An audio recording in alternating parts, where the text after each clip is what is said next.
ஆண்டவராகிய இயேசுவின் நாமத்தினால அனைவரை நான் வாழ்த்துறேன், வரவேற்கிறேன். இந்த சீகன்பால் பைபிள் இன்ஸ்டியூட் வகுப்பின் மூலமாய் நாம் ஒருவரை ஒருவர் சந்திப்பது தேவனுடைய சுத்த கிருபை.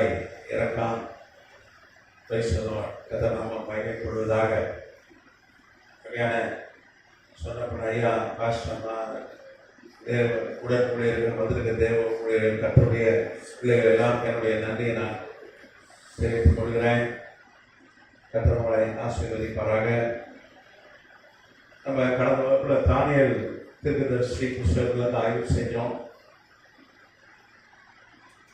அதனுடைய கட்டுநட்டியை இன்னைக்கு ஆரம்பிக்கணும், நடத்தணும், அதன் தொடர்ச்சியை. ஆனால் என்னுடைய ஆட்கள் கேள்வி, முக்கியமாக தானியேல் தீர்க்கதரிசி புஸ்தகத்தில் சில கேள்விக்கெல்லாம் பதில் வேணும் கேட்ட ஆட்கள்லாம் காணும். அதில் நம்ம இந்த கிறிஸ்துவியல் ஒரு நமக்கு கொஞ்சம் பாக்கி இருக்கு, அதை நான் நடத்திடுறேன். கிறிஸ்துவியல் இங்கிலீஷில் என்னது? கிறிஸ்டாலஜி.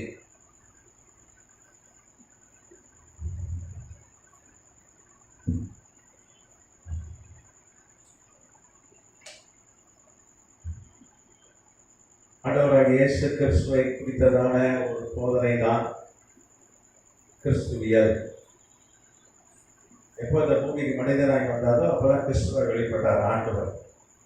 நீங்கள் வாசிக்கலாம், ஏசாயா தீர்க்கதரிசி புஸ்தகம் 9ஆம் அதிகாரம் 1-2 வசனங்கள். 9ஆம் அதிகாரம் 1-2 ஆகிய வசனங்கள் வாசிக்கலாம். ஆகிலும் அவர்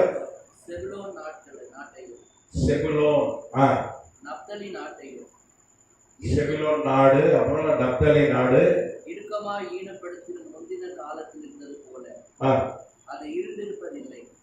ஏனென்றால் அவர் கடற்கரை அருகிலும் யோர்தான் நதியோரத்திலும் உள்ள புறஜாதியாருடைய கலிலேயர் ஆகிய அத்தேசத்தை இக்காலத்திலே மகிமைப்படுத்துவார்.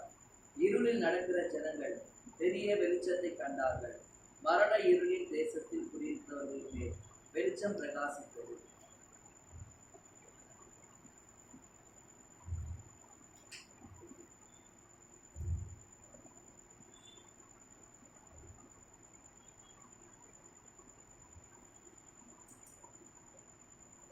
இங்கே ஏசாயா தீர்க்கதரிசியை கொண்டு கர்த்தர் எழுதி கொடுத்தார். இந்த தீர்க்கதரிசன வார்த்தை ஏசாயா 9:1-2 வாசிக்கணும். ஏசாயா பார்த்தீங்கன்னா இந்த தீர்க்க தரிசனத்தை சொல்லும்போது 730 கிமு பிசி.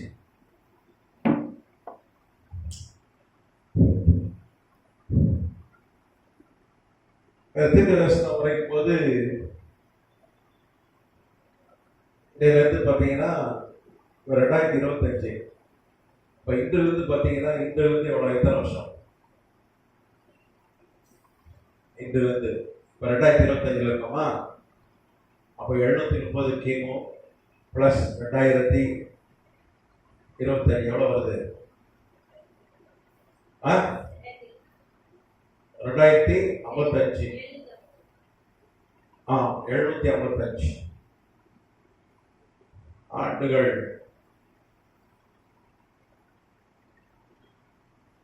இதனால 2755 வருஷத்துக்கு முன்னாடி ஏசாயா தீர்க்கதரிசி இந்த தீர்க்கதரிசனம் சொல்றான். யாரை குறித்து தீர்க்கதரிசனம் சொல்றான்? மேசியா ஆண்டவராக இயேசு கிறிஸ்துவை குறித்து தீர்க்கதரிசனம் சொல்றான். என்ன சொல்றான்?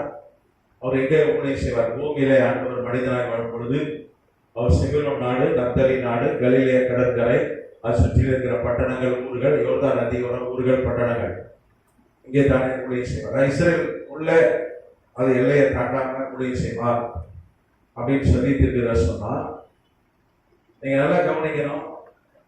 சமாரியா, யூதேயா, கலிலேயா, இந்த 3 பகுதியில் தான் ஆண்டவராக இயேசு கிறிஸ்து ஊழியம் செய்தார்.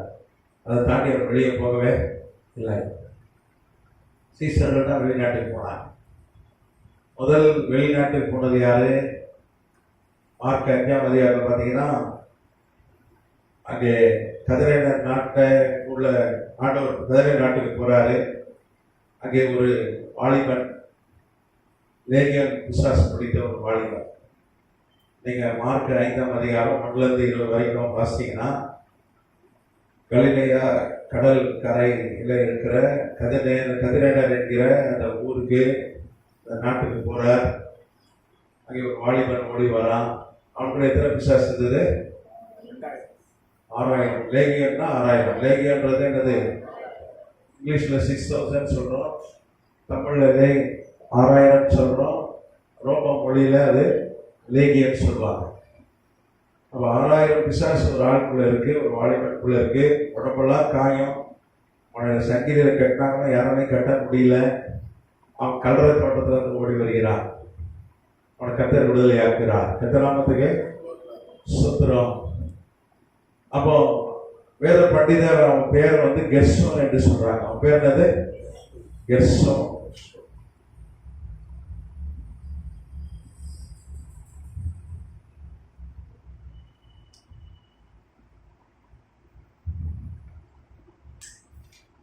அவன் குணமான உடனே என்ன நடக்குது?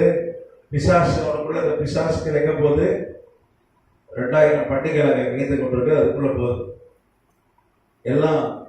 அந்த மலை குன்றுல இருந்து அப்படியே அது ஒரு குன்று அங்கே மேய்ந்து கொண்டிருக்கிறது. எல்லாம் தண்ணிக்குள்ள ஒன்று சேர்ந்துச்சு. அது கலிலேய கடல். நீங்க பார்த்தீங்கன்னா தமிழ் பைபிள்ல கலிலேயா கடல் என்று இருக்கும். நீங்க எபிரேய பைபிள பார்த்தீங்கன்னா என்ன இருக்குன்னா கலிலி, லிப்னா.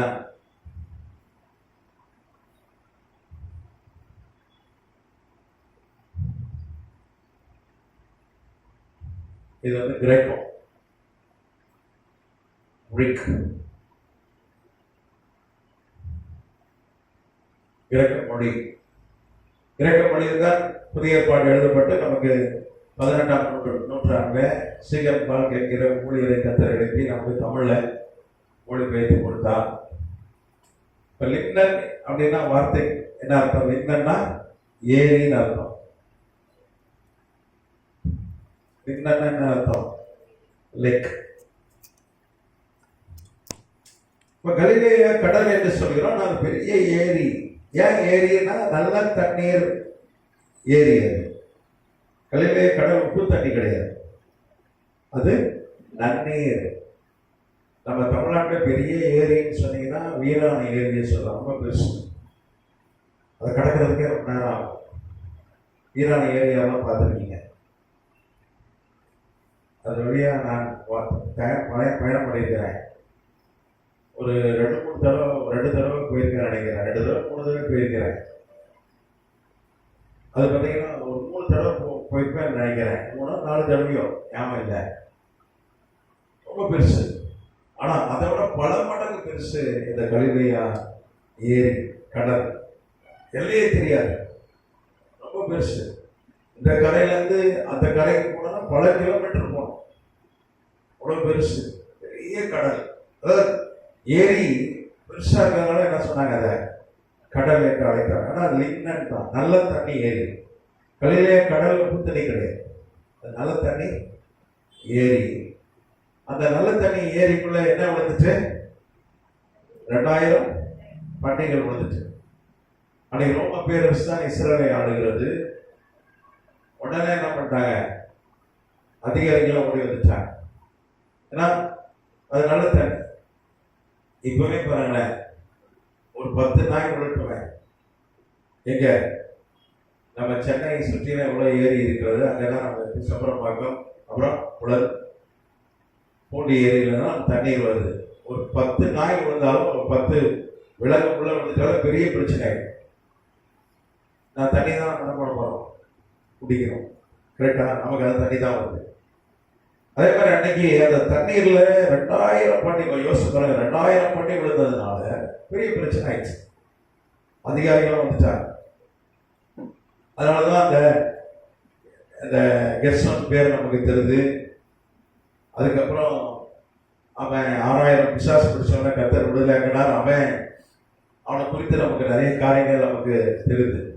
கத்தராமத்துக்கு சொந்தம் பிடம் தின்கிறவனா இருந்தான், நாய்களெல்லாம் சாப்பிடுவான், வீட்டுல யாராவது மறிச்சிட்டாங்கன்னா அந்த அடக்கம் பண்ண லேட் ஆச்சுன்னா சாப்பிடலாம்.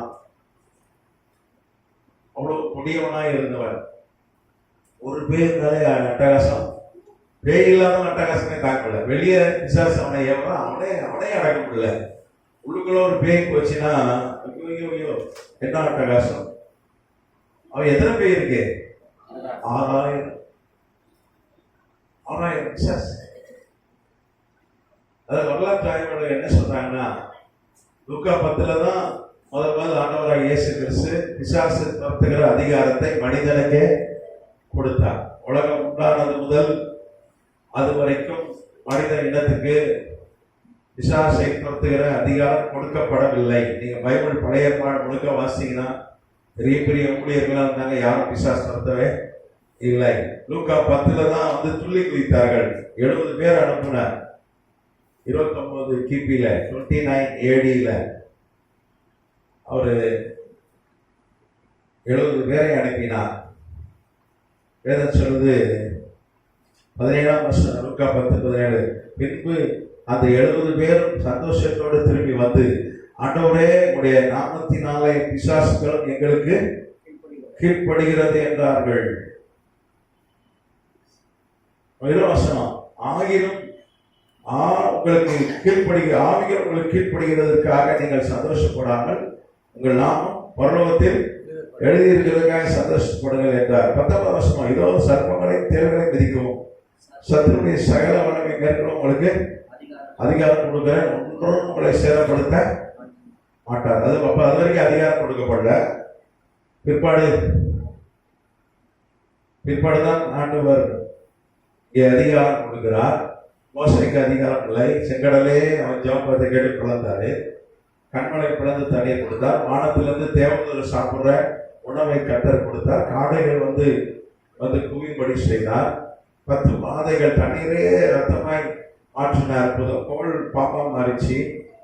பெரிய தீர்க்கதரிசி எளிய வானத்திலிருந்து அக்கினி இறக்கணும். எலிசாவோட செத்து போன பாடியில 1 வருஷம் ஆகி மக்கி போன உடம்புல ஒருத்தருடைய டெட்பாடி பட்டு அவன் உயிரோடு எழுந்து போனா வளர்மையான ஊழியர்கள். ஆனா ஒரு பிசாசு நம்மளால் துரத்த முடியல. காரணம் பிசாசு மீது அதிகாரம் கொடுக்கப்படவில்லை. கதிராமத்துக்கு அப்ப நம்ம பாருங்க, வாக்கியவான்கள், கர்த்தருடைய பிள்ளைகள், தேவ பிள்ளைகள், புதிய ஏற்பாட்டுல வாக்கியவான்கள். சின்ன பிள்ளை இயேசு நாம் சொன்ன கூட ஓடும் பிசாசு. தம்பிங்க சொன்னா கூட ஓடும்.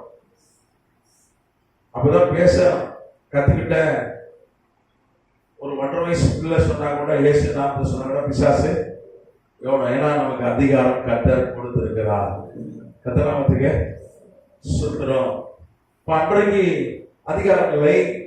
அதனால ஆண்டவராக இயேசு கிறிஸ்து இந்த பூமியில மனுஷனாய் வர்ற வரைக்கும் பிசாசுகள் யாராலும் தேவ ஊழியர்களாலும் தேவ பிள்ளைகளை துரத்த முடியல. அவங்க என்ன பண்ணுவாங்க, ஜெப ஆலயத்தில் வச்சுருவாங்க. பிசாசு பிடிச்சாலும் சங்கீதம் 91 வாசிட்டே இருப்பாங்க. எல்லாம் சகலி ஜெபம் பண்ணுவாங்க, ஜெபம் பண்ணிட்டே இருப்பாங்க. சங்கீதம் வாசித்து பாடி கர்த்தரே மன இறங்கினா விடுதலை கிடைக்கும். இப்போ இயேசு நாமத்துல போனோம் ஓடிடுது. அன்னைக்கு அப்படி இல்லை, அப்படிதான் பண்ணாங்க. இப்ப இவனை குறித்த வரலாறு என்ன சொல்றது? கெர்சோன் இவனுக்குள்ள ஒரு பேய் தான் இருந்தது. ஃபர்ஸ்ட் எத்தனை பேர் இருந்தது? ஒரு பேய். அன்னைக்கு மந்திரவாதி கிட்ட கொண்டு போவாங்க. ஒரு மந்திரவாதி ஒரு பேய் அடக்கிறதுக்கு என்ன பண்ணுவான், இன்னொரு பெரிய பேய் ஏறுவான். மந்திரவாதி அப்படிதான் செய்வான். அவன் ஒரு பேய ஏத்தனா ஒரு பேய் நாச்சிப்போம், 2 பேய் ஆச்சு. நீ மந்திரவாதிகிட்ட போய் போய் போய் போய் 2 பேய் அடக்க இன்னொரு மந்திரவாதி 2 பேய் ஏத்தலாம். அப்புறம் 4 பேய்க்கு 4 பேய் ஏத்தலாம். 4 8 7,000 ஆயிடுச்சு, 6,000 ஆயிடுச்சு. அப்படிதான் பிசாசு வந்துச்சு. அதனாலதான் ஆண்டவர் கிட்ட போனோம். கர்த்தராமத்துக்கு ஸ்தோத்திரம். அப்படிதான் இவங்களுக்குள்ள 7,000 பிசாசு வந்துச்சு. வேற பண்டிதர்கள் சொல்றாங்க, வரலாறு அப்படிதான் சொல்லுது. கர்த்தராமத்துக்கு ஸ்தோத்திரம். அப்போ இந்த ஆண்டவராகிய இயேசு கிறிஸ்துடைய அந்த இந்த பூமியில மனிதனாய் ஒரு அவதாரம் எடுத்த பிறகுதான் இந்த பிசாசை துரத்துகிற ஒரு காரியம் இந்த பூமியில பார்க்க முடிந்தது. அப்போ அவன் சுகமான உடனே உங்க கூட வரேன் அப்படின்றான். ஊர்க்காரங்க அவரை ஏற்றுக்கொள்ளவே இல்லை. ஊர்க்காரங்க என்ன சொல்றாங்க, எங்க எல்லை விட்டு போயிருங்கடா. நீங்க பாத்தீங்கன்னா ஆண்டவராக இயேசு கிறிஸ்து எங்க போய் முடித்து போனாலும் ஒரு 500 ஆட்களோடு போனார் என்று வேதத்துல வாசிக்கிறோம். அது மார்க்கு 4:36 பாத்தீங்கன்னா அநேக படங்கள்ல போனாங்க அப்படின்னு வேதம் சொல்லுது. அதுக்கப்புறம் லூக்கா 8 வாசிங்கன்னா 1-3 வரைக்கும் வாசிங்கன்னா பெண்கள் அநேக பெண்களும் அவரோட ஊழியம் செய்தார்கள் என்று வேதம் சொல்லுது. அப்போ வரலாற்று ஆசிரியர்கள் என்ன சொல்றாங்க, ஆண்டவராக இயேசு கிறிஸ்துவை பார்த்தவர்கள் எங்க போனாலும் 500 ஆட்களோடு தான் ஊழியத்துக்கு போனார், ஒரு 25-30 படகுல போனார் என்று சொல்றாங்க. மார்க் 4:36 தான் அப்படிதான் சொல்லுது, அநேக படகுல போனார் இந்த கதரை நாட்டுக்கு. இந்த ஒரே ஒரு வாலிபனை சுகமாக்குறதுக்கு ஒரு 500 பேர் போனாங்க. எங்க போனா டீமா தான் போனார். ஏன்னா நம்ம ஏற்கனவே பார்த்துருக்கிறோம், ஆண்டவராக இயேசு கிறிஸ்து எங்க போனாலும் 1,00,000 பேர் கூடினாங்க. அதனால 1,00,000 பேருக்கு பிரசங்கம் பண்ணணும்னா அன்னைக்கு மைக் கிடையாது, அங்கங்கே ஆட்கள் நிற்பார்கள், இவர் சொல்றதை திருப்பி சொல்லுவாங்க, அந்த கூட்டத்தெல்லாம் கண்ட்ரோல் பண்ணணும். நம்ம பெரும் ஒரு 500 ஆட்கள் இருந்தால் தான் முடியும். கரெக்டா? இப்போ சைவத்தில் கூட்டம் குறைஞ்சபட்சம் ஆண்டவராக இயேசு கிறிஸ்து வந்தது. அப்போ அந்த கூட்டத்தெல்லாம் என்ன பண்ணணும், சரி பண்ணணும். அப்படியே 5 அப்பம் 2 மீனை கொண்டு 5000 ஆண்கள் அனுப்போம், பெண்கள் குழந்தைகள் 20-25 பேருக்கு போய் சேர்ப்பது என்ன சொன்னார், 50 பேரா உட்கார வைக்கிறார். எத்தனை பேரா உட்கார வைக்க சொன்னாரு? அவ்வளோ வாலண்டியர்ஸ், அவ்வளோ பேர் அவ்வளோ ஊழியத்தில் போனாங்க. 1986 ஆண்டவராக இயேசு கிறிஸ்து பிரயாணம் பண்ணின அந்த பேருடைய படகை கண்டுபிடித்தார்கள். கிபுட்ஸ் கினோசர் என்கிற இடத்துல கலிலே கடலுக்குள்ள கண்டுபிடிச்சாங்க. கிபுட்ஸ் கினோசர், அதில் 20 பேர் உட்காரலாம். அந்த படகு இப்பவும் இருக்கு. கிபுட்ஸ் கினோசர்ல அந்த மியூசியத்தில் வச்சிருக்காங்க. நீங்க இஸ்ரேல் போனீங்கன்னா அந்த படகை நீங்க பார்த்துட்டு வரலாம். அந்த மாதிரி பல படகுகள் போனாங்க. அப்படிதான் கர்த்தர் என்ன பண்ணார், இந்த கதிரை நாட்டுக்கு போனார், ஒரு பெருங்கூட்டமா போனார். ஊர் மக்கள் 1/2 மணி நேரம் கூட இருக்க உள்ள அவர் 2 நாள் தங்கணும்னு போனார்.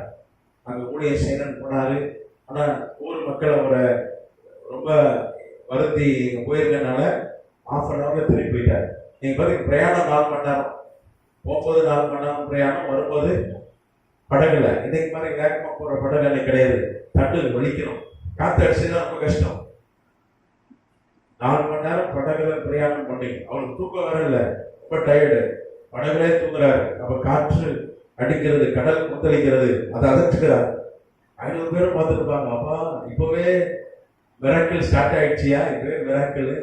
அந்த ஊர்ல இன்னும் என்ன நடக்க போதும், பெரிய பெரிய மிராக்கிள் நடக்க போகணும்னு பார்த்தா ஒரே ஒரு ஆள் தான் சொன்னமானா. ஆண்டவர் அவங்க சொன்னாரு, எப்பா என் கூட நீ வர வேண்டாம், நீ என்ன பண்ணு, தெக்கப்போலிக்கு போ அப்படின்னு சொன்னார். எங்க போனாரு? தெக்கப்போலிக்கு போன்னு சொன்னார். அப்போ தெக்கப்போலி அப்படின்னா என்ன அர்த்தம்? 10 பட்டணங்கள் என்ற அர்த்தம். சிரியா தேசம், யோர்தான் நாடு, இஸ்ரேல் நாடு, இந்த 3 நாடுகள்ல இருக்கிற 10 பட்டணங்கள், அதுதான் டெக்காபோலிஸ். அப்போ முதல் இஸ்ரேல் நாட்டை விட்டு சிரியா பக்கத்து நாடு, இன்னைக்கு சிரியா இருக்கிறது, ஜோர்டான் நாடு இருக்குது இஸ்ரேல் பக்கத்துல, இது வெளிநாடு. இப்போ வெளிநாட்டுக்கு முதல் போன ஊழியக்காரன் யாருன்னா கெர்சோம். இளைஞர் எண்ணிக்கை விசுவாச பிடித்த மனிதன். அப்போ அவன் முதல் போனான். அதுக்கப்புறம் தான் பேதுருலாம் போனது. அப்புறம் பெர்னிஸ் என்கிற பெண் போனார். 12 வருஷம் பெரும்பாலுள்ள ஸ்திரீ, ரத்த உதிரப்போக்கு, ஆண்டவராக இயேசு கிறிஸ்து வஸ்திரத்தை தொட்டு சுகமானாங்க. அவர் பெர்னிஸ், அவன் போனான். அவர் ரோமுக்கு போனான். இப்படி முதல் வெளிநாட்டுக்கு போய் ஊழியம் செஞ்சது யாருன்னா இவன் தான், கெர்சோம் தான். தமஸ்குக்கு போனான், சிரியாவுக்கு போனான், ஜோர்டான் நாட்டுக்கு போனான். இஸ்ரேல்ல பாத்தீங்கன்னா 2 பட்டணங்களை தான் ஊழியம் செஞ்சாங்க. 8 பட்டணங்கள் வெளிநாடு தான். முதல் வெளிநாட்டுக்கு போன மிஷனரி யாரு? இந்த பிணம் தின்னுகிற, நாய்களை தின்னுகிற ஒரு கொடிய ஒரு மனிதன். எந்த மனுஷனையும் பிரகாசிப்பிக்கிற மெய்யா நம்முடைய ஆண்டவராக இயேசு கிறிஸ்து அவனை என்ன பண்ணார்? அவனுக்கு அற்புதம் செய்து இருளில் இருந்த அந்த மனிதனை வெளிச்சத்துக்கு கொண்டார். கர்த்தர் நாமத்துக்கு ஸ்தோத்திரம். இங்க ஏசாயா பாத்தீங்கன்னா தெளிவா சொல்றான், செபுலோனோடு நப்தலி நாடு, கலிலே நாடு, யோர்தான் கடற்கரையில் இருக்கிற பட்டணங்கள், ஊர்கள், யோர்தான் நதி ஓரத்தில் இருக்கிற ஊர்கள், பட்டணங்கள், இங்கதான் ஆண்டவராக இயேசு கிறிஸ்து ஊழியம் செய்வார். அவர் அற்புதங்கள் செய்வார். இருளில் இருக்கிற ஜனங்கள் பெரிய வெளிச்சத்தை பார்ப்பார்கள். அற்புதம் செய்வார். அன்னைக்கே அவனை கொண்டு கர்த்தர் நம்ம எழுதி வைத்திருக்கிறார். கர்த்தர் நாமத்துக்கு ஸ்தோத்திரம். ஏசாயா பார்த்தீங்கன்னா ஒரு உன்னதமான ஒரு தீர்க்கதரிசி. 66 அதிகாரங்களை அவனை கொண்டு கர்த்தர் எழுதி வச்சிருக்கிறார். எல்லாரையும் குறித்து தீர்க்க தரிசனம் சொல்லியிருக்கான். பெரும்பாலும் ஆண்டவராகிய இயேசு கிறிஸ்துவை குறித்து நிறைய தீர்க்க தரிசனங்கள். மேசியா அவன் கண்ணி வயிற்றுல பிறப்பார், அவன் தான் சொன்னான். அவருடைய பாடுகளை குறித்து தீர்க்க தரிசனம், அவருடைய தற்கொலை குணமாகணும் தான் சொன்னான். 1000 வருஷ அரசாட்சி, அவருடைய 1000 வருஷ அரசாட்சி பற்றி அவன் சொன்னான். புதிய வானம் புதிய பூமி, நிறைய தீர்க்க தரிசனங்கள், நிறைய தேசங்களை குறித்து தீர்க்க தரிசனங்கள், கோரேசை குறித்து தீர்க்க தரிசனம், 2ஆம் தேவாலயம் கட்டப்படும் சொன்னது அவன் தான். பெரிய தீர்க்க தரிசி. நீங்க ஏசாயா 6ஆம் அதிகாரத்துல பார்த்தீங்கன்னா ஒரு வசனத்தை வாசிக்க நான் ஆசிக்கிறேன். ஏசாயா 6ஆம் அதிகாரம் 8ஆம் வசனம் வாசிங்க. ஏசாயா 6:8.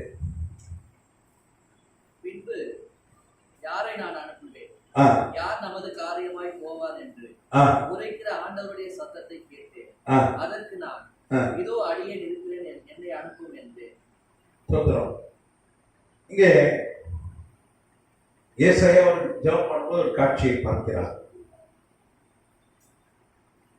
அப்ப பாத்தீங்கன்னா ஒரு காட்சியை பார்க்கிறார்.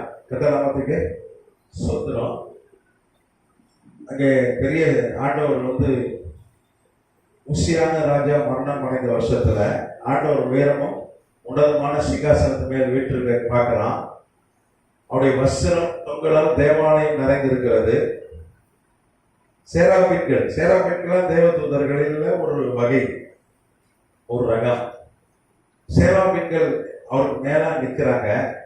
அவங்க எல்லாருக்கும் 6 செட்டைகள் இருக்கிறது, 6 ரெக்கைகள் இருக்கிறது. 2 ரெக்கையினால செட்டையினால முகத்தை மூடிக்கொண்டிருக்கிறார்கள். 2 செட்டைகளால கால்களை மூடிக்கொண்டு 2 செட்டைகளால பறக்கிறாங்க. 3ஆம் வசனம் வாசிங்க. ஒருவரை ஒருவர் நோக்கி சேனைகளை கர்த்தர் பரிசுத்தர் பரிசுத்தர் பரிசுத்தர், பூமி அனைத்தும் அவருடைய மகிமையால் விளைந்திருக்கிறது என்று கூப்பிட்டு சொன்னார்கள். கூப்பிடுகிற சத்தத்தால் வாசல்களின் நிலைகள் அசைத்தது, ஆணை புகையினால் நிறைந்தது. தேவனுடைய பரலோகத்துல ஒரு காட்சியை பார்க்கிறார். அங்கே ஒரு தேவாலயம் இருக்கிறது. அங்கே சிங்காசனம் போட்டு யார் உட்கார்ந்து இருக்கிறார்? ஆண்டவர் உட்கார்ந்து இருக்கிறார். கோடிக்கணக்கான தேவதூதர்கள் இருக்கிறார்கள். 6 ரெக்கைகள் இருக்கு அவங்களுக்கு. முகத்தை 2 ரெக்கையால் மூடி, கால்களை 2 ரெக்கையால் மூடி பறந்து என்ன சொல்றாங்க? சேனைகளை கர்த்தர் பரிசுத்தர் பரிசுத்தர் சொல்றாங்க. பூமி அனைத்தும் அவருடைய மகிமையா நிறைந்திருக்கு என்று கூப்பிட்டு ரொம்ப சத்தமா சொன்னாங்க. கூப்பிட்டு சொன்னாருன்னா எப்படி சொன்னாங்க? சத்தமா சொன்னாங்க. சர்ச்சையில எல்லாம் சத்தம் போட்டு தான் ஆராதிக்கணும். நான் மனசுக்குள்ளே ஆராதிக்கிறேன். வேதம் சொல்றது ஆலயம் பரலோகத்தில் செயல்படுவது போல பூமியிலும் செயல்படுவதாக. பரலோகத்தினுடைய தேவாலயத்தினுடைய அந்த மாதிரியை தான் ஆண்டவர் மோசை கொடுத்து இங்க தேவாலயம் கிடை சொன்னாங்க. அங்க ஒரு தேவாலயம் இருக்கு, அதனுடைய மாடல். அப்ப அங்க என்ன பண்றாங்க? கூப்பிட்டு சத்தமாய் கர்த்தரை என்ன பண்றாங்க? ஆராதிக்கிறாங்க. அது கோடிக்கணக்கான தேவதூதர்கள். அந்த எப்ப என்ன நடக்குது? அந்த அவங்க கூப்பிட்ட சத்தத்தினால, துதி சத்தத்தினால வாசல்களின் நிலைகள் அசைந்தது. வாசக்காரன் அடிச்சான். பரலோகத்துல தேவனுடைய ஆலயத்துல இருந்த வாசக்காரன் அடிச்சான், ஆடிச்சு. அது நம்ம ஊர்ல தான் ஒரு லாரி போனாலே வீடு கிடுக்கிட்டு ஆடுது. இந்த ரயில்வே தண்டவாளத்து பதில் வீடு கட்டினோம்னா கிடுக்கிடுன்னு ஆடும். எங்க அலுவலகம் அங்கேதான் ரயில்வே தண்டவாளம் ஓரமா இருக்கு. ட்ரெயின் போனாலே ஆடும், கிடுக்கிட்டு ஆடும். அங்கங்க ஜேசி வச்சு வேலை செய்யறான். வீட்டுக்கு போதெல்லாம் ஜேசி போனாலும் அவன் டங்கு அடிக்கிறான், வீடே ஆடுது. கரெக்டா?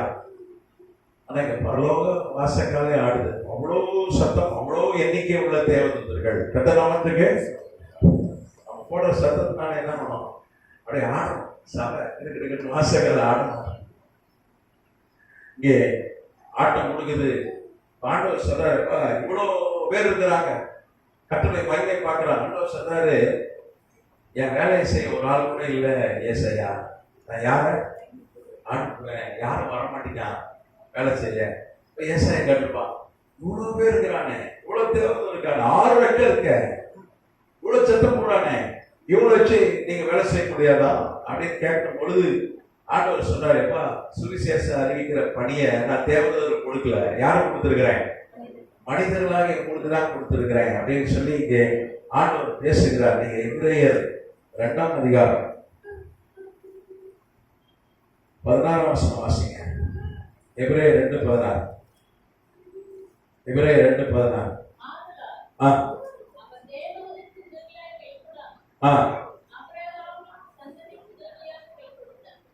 அவர் தேவதூதருக்கு ஆதரவா என்ன பண்ணல,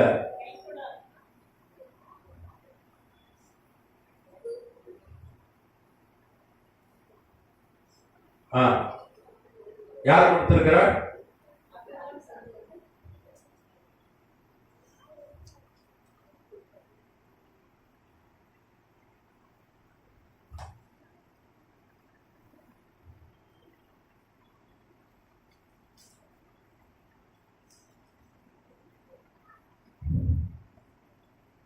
நமக்கு கை கொடுத்திருக்கிறார்.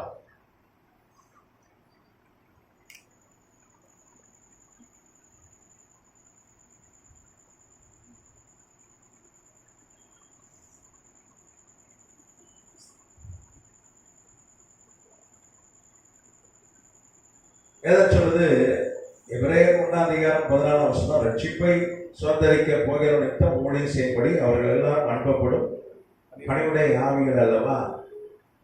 தேவதூதருக்கு இந்த சுவிசேஷம் சொல்ற பொறுப்பை ஆண்டவர் கொடுக்கல. மற்ற வேலையெல்லாம் அவங்க செய்யறாங்க, மற்ற எல்லா வேலையும் அவங்க கிட்ட கொடுத்திருக்கிறார். ஆனா சுவிசேஷம் சொல்கிற அந்த பணியை கர்த்தர் அவங்களுக்கு கொடுக்கல. நீங்க இன்னும் உங்களுக்கு புரியணும்னா அப்போஸ்தலர் 10ஆம் அதிகாரத்துல நீங்க பாத்தீங்கன்னா, இத்தாலிய பட்டாளம் எனப்பட்ட பட்டாளத்துல நூற்றுக்கு அதிபதியாக கொர்நேலியு என்னும் பேர் கொண்ட ஒரு மனுஷன் செசரியா பட்டணத்துல அவன் இருந்தான். அவன் நல்லா செபிக்கிறவன், ஆண்டவராக இயேசு கிறிஸ்துவை விசுவாசிக்கிறேன். ஆனா அவனுக்கு பைபிள் தெரியாது, பைபிள் படிக்கல, அவனுக்கு சுவிசேஷம் தெரியாது. ஆனா இயேசுவை தெரியும், சொல்லலாம் இயேசுவை தெரியும், இயேசு ஆண்டவரை ஏற்றுப்பான், நல்லா ஜெபம் பண்ணுவான். ஆனா பைபிள் தெரியாது. அவன் ஜெபம் பண்ணும்போது ஒரு நாளிலே கர்த்தர் என்ன பண்றார், தன்னுடைய தூதனை அனுப்புகிறார். அவன் தேவதூதன் கொர்நேலியுட்ட சொல்றான், என்ன சொல்றான்? 5ஆம் வசனம், அப்போஸ்தலர் 10:5. அப்பொழுது நீ யோப்பா பட்டணத்துக்கு மனுஷரை அனுப்பி பேதுரு என்று மறுபேர் கொண்ட சீமோனை அழைப்பி அவன் தோல் 18 ஆகிய சீமோன் என்னும் ஒருவனிடத்திலே தங்கி இருக்கிறார். அவனுடைய வீடு கடலோரத்தில் இருக்கிறது. நீ செய்ய வேண்டியதை அவன் உனக்கு சொல்லுவான் என்றார். இங்கே தேவதூதன் வரான். தேவதூதன் சொல்லிருக்கலாமே, இதாப்பா சுவிசேஷம், இதாப்பா பைபிள் வசனம் சொல்லிருக்கலாமே. ஆண்டவர் தேவதூதன் அனுப்பி அவன் என்ன சொல்றான்? பேதுருன்னு ஒருத்தன் இருக்கிறான். அவன் எங்க இருக்கிறான்? யோப்பா பட்டணத்துல இருக்கிறான். தோல் 17 சீமோன் என்னும் ஒரு இடத்துல தங்கி இருக்கிறான். லெதர் டேனரி, சீமோன் லெதர் டேனரி, அங்க தங்கி இருக்கிறான். லெதர்லாம் தோல்லாம் அதை பக்குவப்படுத்துற இடத்துல அங்கே தங்கி இருக்கிறான். நீ அங்க போய் அவனை கூப்பிட்டு வா. அவன் என்ன பண்ணுவான்? உனக்கு எல்லாத்தையும் சொல்லுவான் அப்படின்னு சொல்லி இங்க தேவதன் சொல்றான். இவன் என்ன பண்றான்? ஆட்கள் அனுப்புறான். அவர்கள் போய் என்ன பண்றாங்க? பேதுருவை சந்தித்து தேவதன் சொன்ன காரியங்களை சொல்றாங்க. ஆண்டவர் பேதுருவோடு பேசுறார். என்ன பண்றாங்க? சுவிசேஷம் சொன்னான். இது எப்படி தெரியுமா இருக்கு? இப்படி மூக்க தொடர்றது பதிலாக இப்படி தொடர மாதிரி இருக்கு. இப்படி தொடர்றது ஈஸியா பண்ண முடியாது. பட்டு பாருங்க, மூக்கு எனக்கு முடியல. வாழை வயசுல தொட்டுருப்பேன். என் தம்பி தொட்டுறான். இப்படி தொடுறான்னா இப்படி சுத்தி மூக்க தொண்டியா இப்படி. சரி, இப்படி தொட்டா 10 ஸ்டார், 10 ஸ்டார் இன்னைக்கு எக்ஸ்ட்ரா. சரி, இது அப்படிதான் நமக்கு தோணுது. தேவதூதனே சொல்லிட்டு போயிடலாமே. ஆனா ஆண்டவர் சுவிசேஷ வேலையை தேவதூதன் கொடுக்கல. வேதம் சொல்ல தேவதூதர்கள் உற்று பார்த்து ஆசையா இருக்கிறார்கள், நமக்கு தான் கொடுத்திருக்கிறார். அதனாலதான் தோல் கம்பெனில வேலை செய்யறான் பேதுரு. சுவிசேஷம் சொல்லிட்டு ஊழியம் செஞ்சுட்டு தோல் கம்பெனில வேலை செய்யறான். அங்க தங்கி இருக்கிறான். தூரம் வேற, செசராக்கும் யோப்பாக்கும் தூரம். அவ்வளவு தூரம் போய் ஆளை அனுப்பி அவன் வந்து சுவிசேஷம் சொன்னான். காரணம் சுவிசேஷம் சொல்ற கடமை நமக்கு கொடுத்திருக்கிறார், தேவதூதர்கள் கிடையாது. அவங்களாம் பணிவிடையாளர்கள். நீங்க பாத்தீங்கன்னா சங்கீதம் 91 வாசிக்கிறோம். அவங்க என்ன பண்ணுவாங்கன்னா நம்முடைய பாதம் கல்லில் படிக்கு தங்கள் கைகளை ஏற்றி கொண்டபடி கர்த்தர் செய்கிறார். நமக்கு பாதுகாப்புக்கு கர்த்தர் அனுப்புறார். சங்கீதம் 91 தேவ தூதர்கள் நம்ம கூட இருக்காங்கன்னு சொல்லுது. தேவ தூதர் அல்ல, தேவ தூதர்கள் அப்படின்னா பன்மையில சொல்லப்பட்டிருக்கிறது, புளூரல்ல சொல்லப்பட்டிருக்கு. ஒண்ணுக்கு மேற்பட்ட தேவதூதர்கள் நம்ம கூட இருக்காங்க. எப்போதும் குறைஞ்சபட்சம் எத்தனை தேவதூதர் இருக்கா? 2. வலது பக்கம் ஒருத்தர் இருக்கலாம், அதனால தான் உங்களால வர முடியும். இது வரைக்கும் நீங்க கீழே விழாம உங்களுக்கு ஆண்டவர் பாதுகாக்கிறார். தேவதூதரை வைத்து பாதம் கல்லில் இடாதபடி உன்னை தங்க என்ன பண்ற கையில ஏத்துக்கிறாங்க. ஒருத்தர் 2 பேரும் கூட போட்டாரு, கூட இருந்து பாதுகாத்துக் கொள்ள அப்படின்னு சொல்லி இருக்கிறார். கர்த்தர் நாமத்துக்கு நமக்கு தான் கண்டு தெரியல, நம்மளால உணர முடியல. நான் வட சென்னையில ஊழியத்துக்கு போனேன். இந்த வியாசர்பாடியில ஒரு சர்ச் ஆஃப் காட் இருக்கிறது, அங்கே நான் ஊழியத்துக்கு போனேன். போகும்போது சிட்டியில் எங்கே பார்த்தாலும் டிராஃபிக் இருக்குது. அதாவது நிறைய மெட்ரோலாம் வந்ததுனால ரொம்ப டிராஃபிக்கு.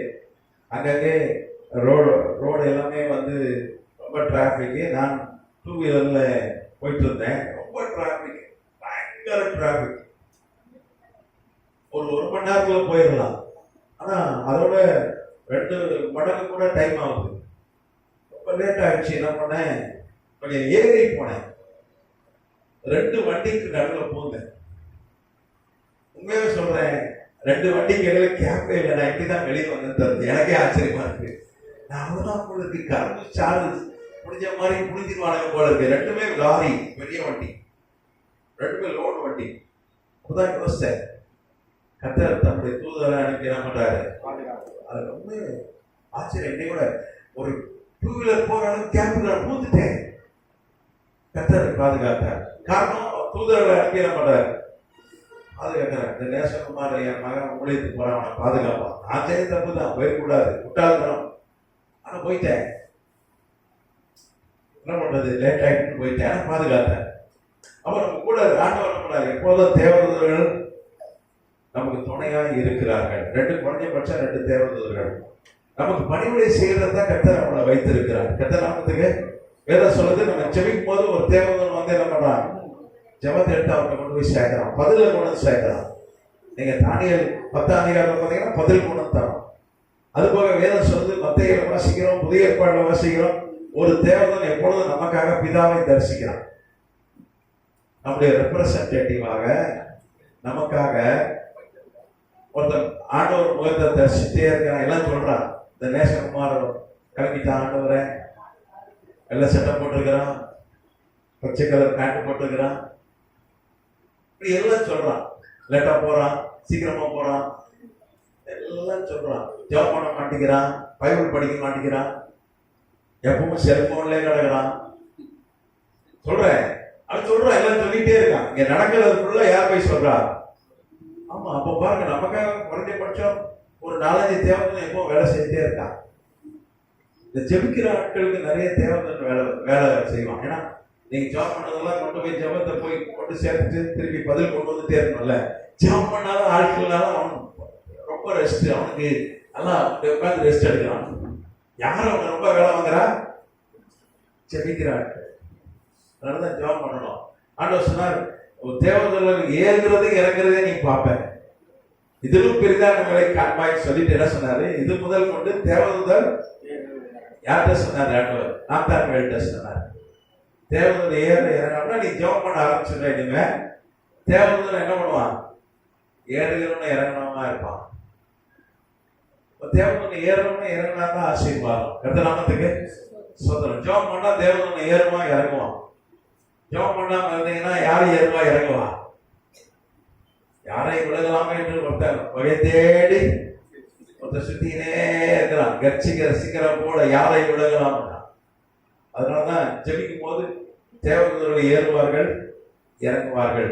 நீங்க வேதம் சொல்லு, ஒரு ஆளுடைய கோட்டா, ஒரு தனி மனுஷன் எவ்வளவு தேவதூதனை வந்து பயன்படுத்தலாம்னா 72,000. 12 லேகியம் எவ்வளவு ஒரு லேகியன்றது 6000. 6000 இன்ட்டு 12 எவ்வளோ? 72. நமக்கு எவ்வளவு கோட்டா இருக்கு? எவ்வளவு பேரை யூஸ் பண்ணிக்கலாம்? 72,000. வாழ்க்கைக்குள்ள ஒரு தடவை கூட தேவதூதனை யூஸ் பண்ணாத ஆள்லாம் இருக்கான். நம்ம எத்தனை தேவதூதனை யூஸ் பண்ணிக்கலாம்? 72,000. ஆனவரே இந்த 12 லேகியன் தேவதூதனை அனுப்புங்க, 72,000 அனுப்புங்க, அனுப்பிடுவார். நீங்க எலிசாவும் வேலைக்காரனும் அவர்கள் ஒரு பட்டணத்துல இருந்த போது, தேத்தான் என்கிற பட்டணத்துல போது சிறிய ராணுவம் சொல்லி வந்துச்சு.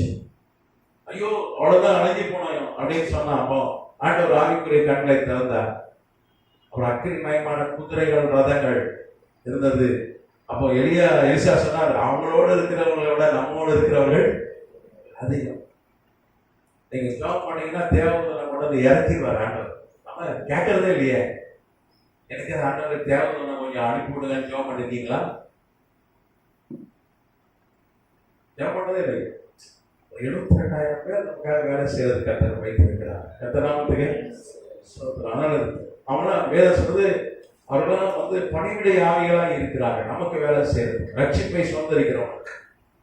ஆனா ரட்சிப்பை வந்து சுதந்திரிக்க போகிறவர்களை பாதுகாக்கிறது தான் அவங்க வேலை.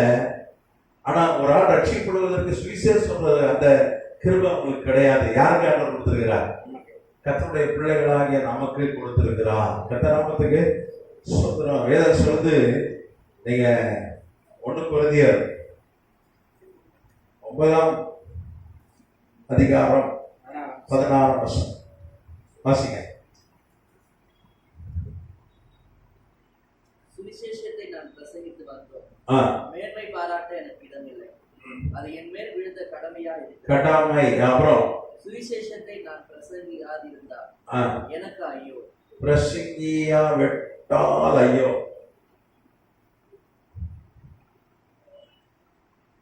வேதம் சொல்லுது, சுவிசேஷம் சொல்றது நம்ம விழுந்த கடமை. சிலதெல்லாம் பார்த்தீங்கன்னா கடமை. அப்பா அம்மா பிள்ளைய வளர்த்து எடுப்பது கடமை. கரெக்டா? பெற்றோரை பிள்ளைகள் பார்ப்பது, வயசான காலத்தை பார்ப்பது கடமை. கட்டாயம். கட்டாயம். கடமைனா கட்டாயம். கரெக்டா? 3 வேளை சாப்பிட்றோம். சாப்பிடனா என்ன ஆகும்? அது ஒரு கடமை. சாப்பிட்றது கடமை, பல்லு விளக்குறது ஒரு கடமை, தூங்குறது ஒரு கடமை. இப்ப புதுசா ஒரு கடமையை சேர்த்துருக்காங்க. என்ன சேர்த்துருக்காங்க சொல்ல பார்ப்போம். புதுசா வாழ்க்கையில ஒரு கடமை சேர்த்துருக்கு. என்ன கடமை? செல்போன் சார்ஜ் பண்றது கடமை. அதுதான் முதல் கடமையா இருக்கு, செல்போன் சார்ஜ் பண்றதுதான். நீங்க பாருங்க, சார் வீட்லயும் செல்போன் சார்ஜ் போட்டுதான் இருக்கான். வயசானவன் செத்து போனவன் சார்ஜ் போடுறான், இளம் வயசான செத்து போனவன் சார்ஜ் போட்டுட்டு அழுகுறான். அப்ப இப்போ இதெல்லாம் கடமை. அதே மாதிரி சுவிசேஷம் சொல்வது நம்ம விழுந்த கடமை என்று வேதம் சொல்றது. அப்படின்னா நீங்க உங்க படிப்பு, உங்க தொழில், உங்க வேலை, உங்க கல்வி, உங்களுக்கு பொறுப்புகள், இதெல்லாம் போக நீங்க கட்டாயம் சுவிசேஷம் சொல்லணும். கரெக்டா? ஒரு பாட்டியம்மா ஒன்று 1 நிமிஷம் ரீல் போடும். எவ்வளோ ஒருத்தர் போடுறான். அந்த அம்மாக்கெல்லாம் செல்போன் பற்றி ஒன்றும் தெரியாது. அதுக்குரிய 85 வயசு இருக்கும். பல்லு எல்லாம் உணர்ந்து போச்சு. பொக்கவாய் பாட்டி. ஒரு நல்ல வீடு கூட கிடையாது. தூத்துக்குடி மாவட்டம். வெளியே தான் வந்து வீடியோ போடும். வீட்டுக்குள்ள சொல்லிக்கிற மாதிரி வசதி இல்லை. அந்த அம்மா பேர் ஆழ்வார். அந்த அம்மாவுடைய ரீல் யாரெல்லாம் பார்த்துருக்கீங்க? ஒரு வயசான பாட்டியா, படிக்காத அம்மா ஆழ்வார். கிறிஸ்தவ கிடையாது, அவங்க நடுவில் தான் மாறி இருக்காங்க. நடுவில் மாறின அம்மா தான். அது 1 நிமிஷம் பேசும். நல்லா ஏதோ தனக்கு தெரிஞ்சது பேசும். அது மாதிரி உங்களுக்கு செய்யலாம். நான் 8வது படிக்கும்போது எங்க அம்மாவுக்கு 2 கிட்னி வேலை செய்ய போயிட்டு மரண படுக்கைக்கு போயிட்டாங்க. இப்போ எங்க சொந்தக்காரங்க ஒருத்தர் வந்தாங்க, ரொம்ப படிப்பாளி கிடையாது. எங்க அத்தை அன்னைக்கு ட்ரீட்மெண்ட் கிடையாது, டயாலிசிஸ் கிடையாது. அவங்க வந்து என்ன சொன்னாங்க, எங்க அம்மாவை, வா சர்ச்சைக்கு வா, உனக்கு கர்த்தர் சுகமாக்குவார், ஏசப்பா சுகமாக்குவார், தேவனால் கூடாத காரியம் ஒண்ணுங்க, என்ன சுகமாக்குறாரு, ஒன்ன சுகமாக்குறாரு, அவ்வளவுதான். அதுதான் சுவிசேஷம். எங்க அம்மா கூப்பிட்டு போனாங்க. எங்க அம்மா 75 வயசு வரைக்கும் உயிரோடு இருந்தாங்க. எனக்கு 75 வயசு வரைக்கும் கிட்னி பிரச்சனை சாப்பிடும். கர்த்தர் சுகமாயிட்டாரு. இன்னைக்கு முன்னாடி உங்களுக்காக நிக்கிறேன். அன்னைக்கு ஒரு அத்தை, ஒரு சொந்தக்காரு, பெரிய படிப்பாளி கிடையாது, மைக் பிடிச்சி பேச தெரியாது. கூட நினைச்சிருக்கோம் ஊழியர்னா அது பாஸ்டர் தான் செய்யணும், அது மைக்கு பிடிச்சி தான் செய்யணும், மேடை போட்டு தான் செய்யணும். அல்ல, அப்படியே இல்லை. இப்போ நானும் சொன்ன ஐயாவும் விழுப்புரம் போனோம் ஊழியத்துக்கு, போனூர் ஒரு கிராமத்துக்கு. நாங்கள் கொஞ்சம் இந்த கூகுள் மேப்பை வச்சோம். இந்த கூகுள் மேப்பை நம்புறவங்களாம் ரொம்ப பாவம், பரிதாப கேஸ். சில இடங்களை கூகுள் மேப் கவுத்துரும். எங்களை வேற ஒரு ஊருக்கு கூப்பிட்டு போயிட்டு அங்கே பார்த்தா அட்ரஸ் கேட்க ஒரு நாதி கூட இல்லை, தேடணும் கிராமம். அப்போ ஐயா என்ன பண்ணாங்க, நாங்கள் ஒரு இடத்துல நிறுத்தினா அப்படி பார்த்தா ஒரு ஏரிக்கிற ஒரே ஒரு ஆள் அங்கே ரெண்டும் தான், ஒரு நம்பர் நின்று தான் சட்டம் கூட போடல, அட்ரஸ் கேட்டு வரேன்னு போனாங்க ஐயா. போய் அவங்க சுவிசேஷம் சொல்லிட்டு வராங்க. அவன் சர்ச்சைக்கு போறேன்னு தலையாடுறான் அந்த ஆள். அதான் முடியும், எப்பவும் மைக்கை பிடிச்சி பேச மாட்டாங்க. அங்கே இல்லை, நாளைக்கு ஒரு மேடை போட்டு தான் பேசுறேன்னா இல்லை, சமயம் வாய்த்தாலும் வாய்க்க வைக்காலும் ஏதோ ஒரு வாய்ப்பு. அப்போ அது நம்ம விழுந்த கடமை. ஒரு நாளைக்கு ஒரு ஆளுக்காக சுவிசேஷம் சொல்லிடணும். ஒரு வருஷத்துக்கு ஒரு ஆள் யார் சமையல் கொண்டு சேர்த்தணும், மாசுக்கு ஒரு ஆள், ஒரு 10 பேர், 10 ஒரு விரலுக்கு ஒரு ஆள் பேரை வச்சு ஜாப் பண்ணி கூப்பிட்டு வந்துடணும். வாடா எவ்வளோ வரமாட்டான், ஆனால் ஜாப் பண்ண போராடி ஆண்டவரே வரமாட்டீங்க, ஆனால் நான் கூப்பிடுவேன், நான் ஜாப் பண்றேன், நீங்க ஆண்டவர் கிரியை செய்வார். எடுத்தவன வாடா ஓகே வரேன் அப்படிங்கிற வரமாட்டான். கர்த்தர் கிரியை செய்யணும், அதுக்கு நம்ம ஜாப் பண்ணணும். பிசாசு உருவானவன ஒரு ஆத்மா ரட்சிக்கப்படுவதற்கு வேத சொல்லி கற்ப வேதனை பிள்ளை பேரு மாதிரிதான். ஈஸியா பிள்ளை பெற்ற முடியுமா? தாய்க்கு மறு உயிர் 2வது உயிர் இப்போ ஈஸி ஆயிட்டு, அதான் வழி வேதனை. சிசரின் பண்ணாலும் வேதனை தானே, அதுக்கப்புறம் வலிக்குமே. கற்ப வேதனை, அதை போட்டு சொல்றாங்க, ஒரு ஆத்மா ஆதாயமான கற்ப வேதனை. நம்ம ஈஸியாக ஆத்மா வராது. கற்ப வேதனை வேதனை வேதனை வலி, மனதுல வலி. யாரை கொஞ்சம் ஜெபம் பண்ணணும், ஜெபம் பண்ணி வாங்க, அதுவும் முடியும் தான். இப்ப சுவிசேஷம் சொல்றது நம்ம விழுந்த கடமை. அடுத்தது வேதனை சொல்லுது, பிரசிக்காவிட்டால் ஐயோ. நீங்க இந்த கொரிந்தியர் கர்த்தர் பவுலை கொண்டு எழுதுன நிருபம், இது பவுல் எழுதுறான்.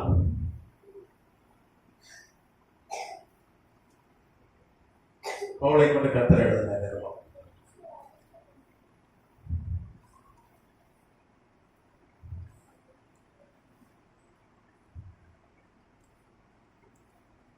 அது யாருக்கு எழுதுனது? கொரிந்து சபை. கொரிந்து சபையில் 150 பேர் இருந்ததா ஹிப்போலிட்டஸ் என்கிற வரலாற்று ஆசிரியர் எழுதுகிறார். 150 பேர். ஆனால் அன்னைக்கு அது பெரிய சபை. அது 4 வருஷம் ஆச்சு. அது விசுவாசிகள் யாரு? கொரிந்து சபை விசுவாசிகள் 4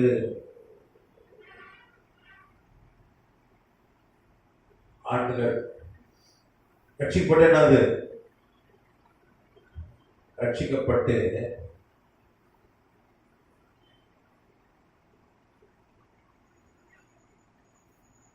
4 ஆண்டுகள் தான். இப்போ ரட்சிக்கப்பட்டு 4 வருஷம் ஆன ஒரு விசுவாசிக்கு ஆண்டவர் சொல்றார். சொல்லாங்க 30 வருஷம் ஆச்சுங்க, 25 வருஷம் ஆச்சுங்க, 20 வருஷம் ஆச்சுங்க. ஆனால் ஆண்டவர் 4 வருஷம் தான் இருக்கு. அவன் அந்த ஆண்டவனை யாருன்னு தெரியாது, புது விசுவாசி எல்லாம் அவனை பார்த்து சொல்றாங்க, உன் மேல விழுந்த கடமை. அப்புறம் நீ பிரசங்க ஊழியம் செய்ய விட்டால் உனக்கு ஐயோ ஐயோ ஐயானது ஆபத்து.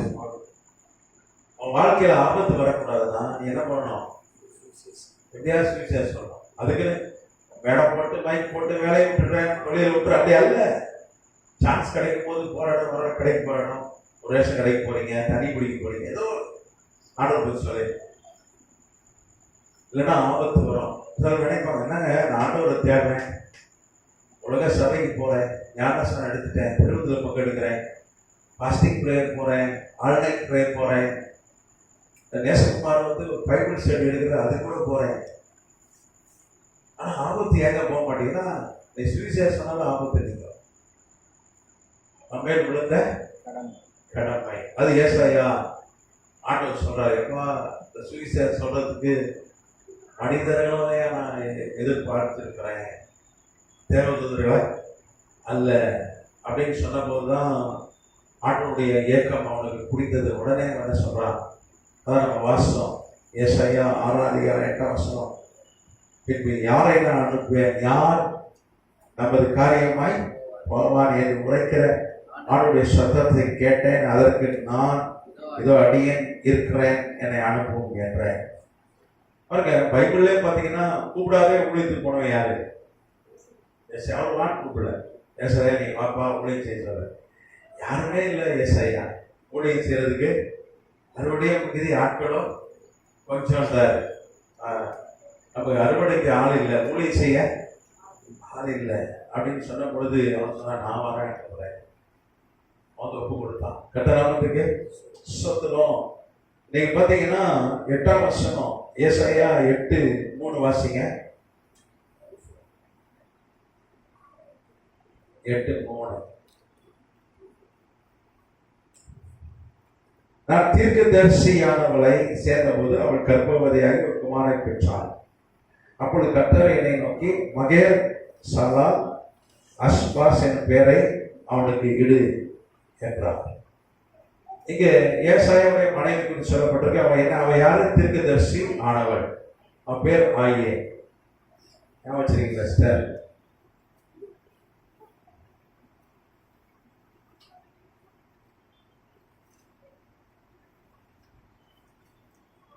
ஒரு பேர் என்ன? ஆயே.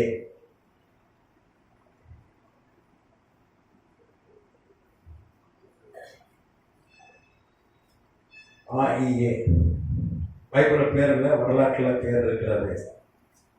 ஏசாயா குறித்ததான ஆதாரங்கள்லாம் 2018 மசார் என்கிற இஸ்ரேல் தேசத்து விஞ்ஞானி, அவர் தொழில் துறை விஞ்ஞானிகள் கண்டுபிடித்திருக்கிறாங்க. தலைமையில் நிறைய ஆதாரங்கள் இருக்குது, அதெல்லாம் நம்ம பிறகு பார்க்கலாம். இப்போ ஏசாயா உடைய கல்லறை இஸ்ரேல் இருக்கிறது, அவருடைய மனைவி கல்லறை இருக்கு. ஏசாயாவும் தீர்க்கதரிசி, அவனுடைய மனைவியும் தீர்க்கதரிசி. எதனால? வழியே அந்தவரை வேலையை நான் செய்யறேன்னு சொன்னதுனால கர்த்தர் ஏசாயாவை ஆசீர்வதித்தார். கர்த்தராமத்துக்கு சுத்தனம். சாதாரண ஆளுதான், ஆனா கர்த்தர் கீழ்ப்படிஞ்சான், ஒப்பு கொடுத்தான், சித்தத்துக்கு ஒப்பு கொடுத்தான். அவனையும் தீர்க்கதரிசியை ஆக்கினார், மனைவியையும் தீர்க்கதரிசி ஆக்கினார். நீங்க பைபிள்ல பாத்தீங்கன்னா கணவன் மனைவி தீர்க்கதரிசி தான், வேற யாரும் கிடையாது. ஆக்கிலா பிரிஸ்கில்லா 2 பேரும் ஊழியம் செய்தார்கள், தீர்க்கதரிசி கிடையாது. ஆண்டோனிகஸ் யூனியா 2 பேர் இருந்தார்கள், அப்போஸ்தலர், அவங்க தீர்க்கதரிசி கிடையாது. ஆனா கணவன் மனைவி தீர்க்கதரிசியா இருந்தது ஏசாயாவும் ஆயேயும் தான். ஆனா நம்ம இப்போ கணவன் மனைவி தீர்க்கதரிசி ஜோடி 1 லட்சம் இருக்கு, ஆனா பேஸ்புக்ல தான் இருக்கு, ஆனா பூமியில இல்லை. அவங்கள செவ்வாய் கிரகம் நிலா சந்திரன் மட்டும் அங்க தீர்க்கதரிசி சொல்லிக்கிறாங்க. ஒரு பெரிய ஆச்சரியம், ஒரு பெரிய வேதனை என்னன்னா, இன்னைக்கு வரைக்கும் பூமியில இன்னைக்கு இந்த காலத்துல ஒரு தீர்க்கதரிசி கூட இல்லை. தன்னை தீர்க்கதரிசி என்று அழைத்துக் கொள்கிறோடு இருக்கிறார்கள். ஆனா உண்மையான தீர்க்கதரிசி யாருமே அமெரிக்கால இல்லை, இங்கிலாந்துல இல்லை, கொரியால இல்லை, இங்கே இல்லை, இந்தியாவில இல்லவே இல்லை. ஏன்னா ஒரு தீர்க்கதரிசி வரப்போகிற காரியங்களை அறிவிப்பான். ஆண்டவன் ஒன்றை சொல்லாம செய்யவே மாட்டார். இன்னைக்கு வரப்போகிற நடக்கிற காரியம் யுக்ரைன் ரஷ்யாக்கார ஒருத்தவங்க சொல்லல, இஸ்ரேலுக்கும் ஹமாஸுக்கும் சண்டை நடக்கும், இப்படி ஒரு ஆபத்து வரும் யாரும் சொல்லல. இப்போ சமீபத்துல நீங்க பாத்தீங்கன்னா அது போர் நிப்பாட்டப்பட்டது, யாரும் சொல்லல.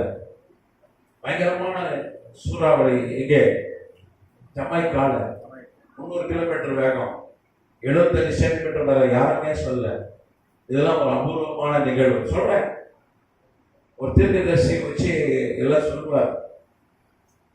ஆனா இன்னைக்கு ஒரு வேதனை என்னன்னா, ஒரு தீர்க்கதரிசி கூட இந்த உலகத்துல இல்லை. தன்னை தீர்க்கதரிசி அதை சொல்கிறவன் ஒருத்தர் சொல்ற தீர்க்கதரிசனம் கூட நடக்கவே மாட்டேங்குது. அவன் சொந்தத்துல சொல்லிடலாம், ஆண்டவர் சொல்லிதான் நடக்கும். அப்படிதானே? ஜனவரி 1ஆம் தேதி நிக்கிறான். இப்ப கொஞ்சம் பேர் பயந்து வரதில்லை, ஏன்னா யூடியூப்ல போட்டு அப்புறம் கண்டுபிடிச்சிடுறாங்க, அசிங்கப்படுத்திடுறாங்க, வரதில்லை. நல்ல விஷயம் தான். தீர்க்கதரிசியே இல்லை உலகத்துல. அப்படிப்பட்ட ஒரு காலகட்டத்தில் நாம் வாழ்ந்து கொண்டிருக்கிறோம். தன்னை தீர்க்கதரிசியை அழைத்துக் கொள்கிற ஆட்கள்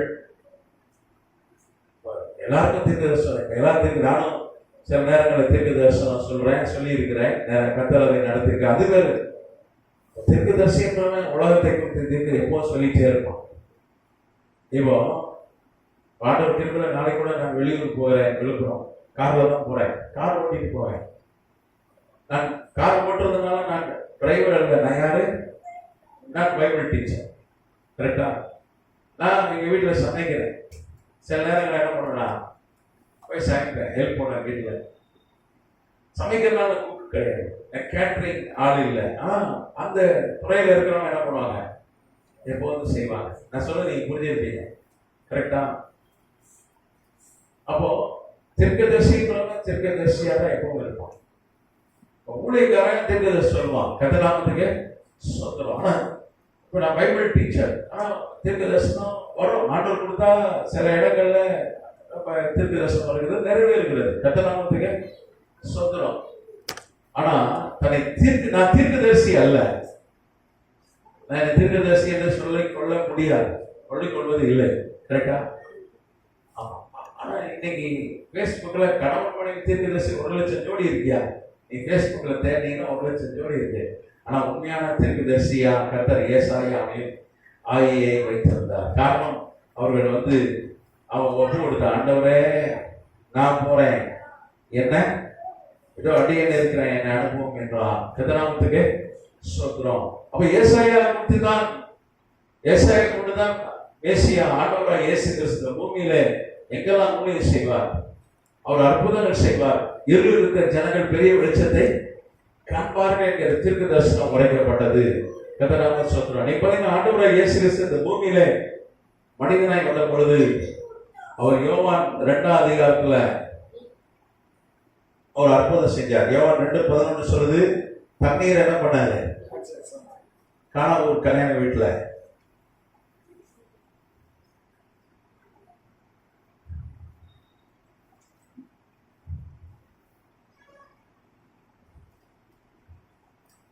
முதல் அற்புதம். யோவான் 2:11 அவர் இதெல்லாம் முதல் அற்புதம் செய்தார். அதான் 27 கிபியில 27 AD. அப்போ அவருக்கு வயது 30வது வயது.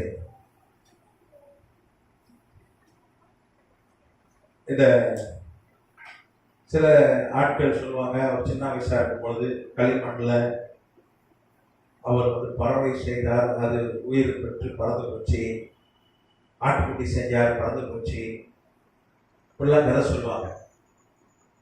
அவர் குழந்தையா இருக்கும்போதே அற்புதம் செஞ்சாரு அப்படிலாம் சொல்லுவாங்க. இல்லை 30வது வயதுல தான் அவர் முதல் அற்புதம் செஞ்சார். ஏன்னா வேதம் சொல்றதுதானே நிஜம். கர்த்தராமத்துக்கு ஸ்தோத்திரம். ஏன்னா யோவான் 2:11 வாட்டி நம்ம வாசிச்சா நல்லா இருக்கும். நான் வாசிக்கிறேன்.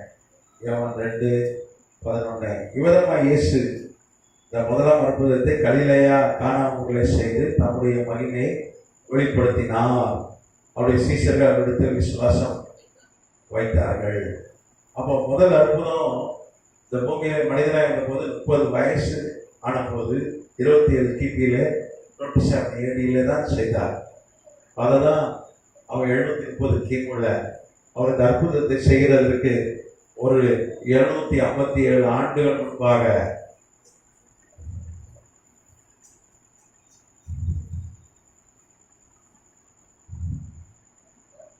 ஏசாயா தீர்க்கதரிசனம்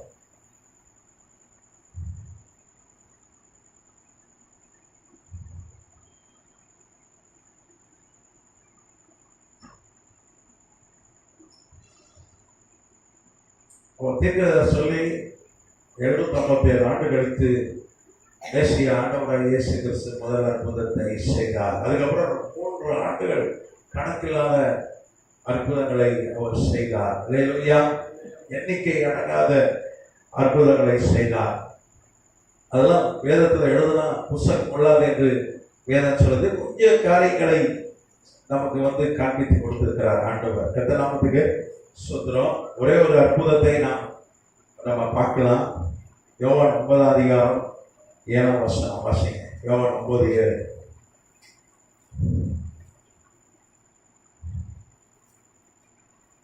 யோவான் 9:7.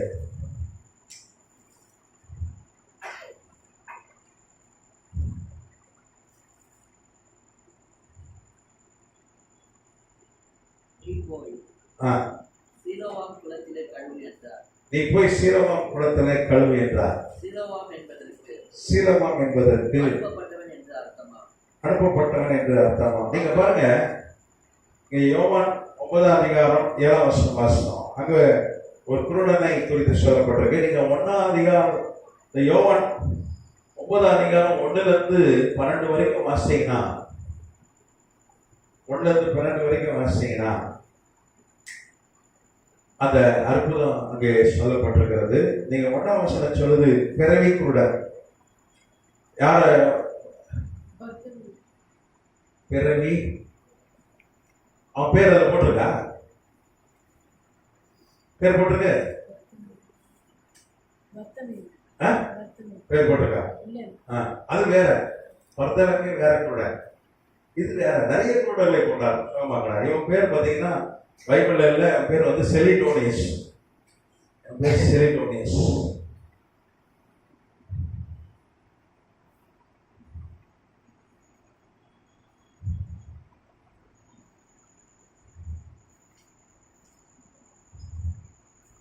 இந்த சம்பவத்தை குறித்து வரலாற்று ஆசிரியர்கள் பதிவு செய்திருக்கிறார்கள். ஜோசப்பஸ் பிளானியஸ், அப்புறம் பைலோஸ்ட்ரேட்டஸ் போன்ற வரலாற்று ஆசிரியர்கள் இந்த அற்புதத்தை பதிவு செய்திருக்கிறார்கள். அப்போ இவன் பிறவி குருடன், இவன் பேர் பைபிள் இல்லை, நான் வரலாற்றுல பேர் இருக்கு, செலிடோனியஸ் இவன் பேரு. கதராமதி சோதரம் வேதம் சொல்லுது, 2ஆம் வசனம் 3ஆம் வசனம், யோவான் 9:2-3. அப்பொழுது அவருடைய சீசர்கள் அவரை நோக்கி, ரவி, இவன் குருடனாய் பிறந்தது யார் செய்த பாவம்? இவன் செய்த பாவமோ இவன் பெற்றோர்கள் செய்த பாவமோ என்று கேட்டார்கள். இயேசு பிரதித்திரமாக, அது அவன் செய்த பாவம், இவன் செய்த பாவம் அல்ல. இவனை பெற்றோர்கள் செய்த பாவம் அல்ல. தேவனுடைய கிரியை இவனிடத்தில் வெளிப்படும் பொருட்டு இப்படி பிறந்தான். ஆண்டவரே சொல்ல, ரொம்ப நல்லவன். இந்த குருடன் யோவான் 9:2-3 சொல்லுது, இந்த பிறவி குருடன் பாவி அல்ல. அவனுடைய அப்பா அம்மா, தாய் தந்தையும்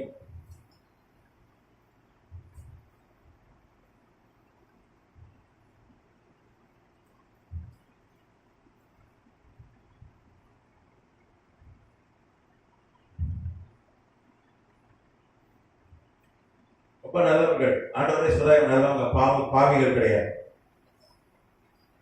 எவனும் பாவி இல்லை. இவனுடைய தாய் தந்தையும் பாவிகளுடைய நல்லவங்க. ஆண்டவர் யாரையும் நல்லவங்க சொல்லுவாங்க? அவரை விசுவாசிக்கிறவங்க, தேடுறவங்க, ஜெபிக்கிறவங்க, அவர் கீழ்படுகிறவங்க தான் ஆண்டவர் நல்லவங்க சொல்றாரு. இதுதானே? பாவி இல்லைன்னு யாரை சொல்றாரு? அவ்வளோதான் சொல்றாரு. அப்புறம் அவர் பக்தியான ஆட்கள், இந்த 3 பேரும். அது குறிப்பா நீங்க பாத்தீங்கன்னா, அதே யோவான் 9ஆம் அதிகாரம்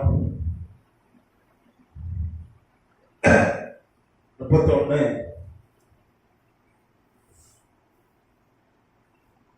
34 வாசித்தீங்கன்னா, 31-34 வரைக்கும் நீ குறிச்சிக்கிங்க, வீட்டில் போய் வாசிக்கங்க. நான் இப்போ ஒரு வாட்டி வாசிக்கிறேன் அந்த வசனத்தை.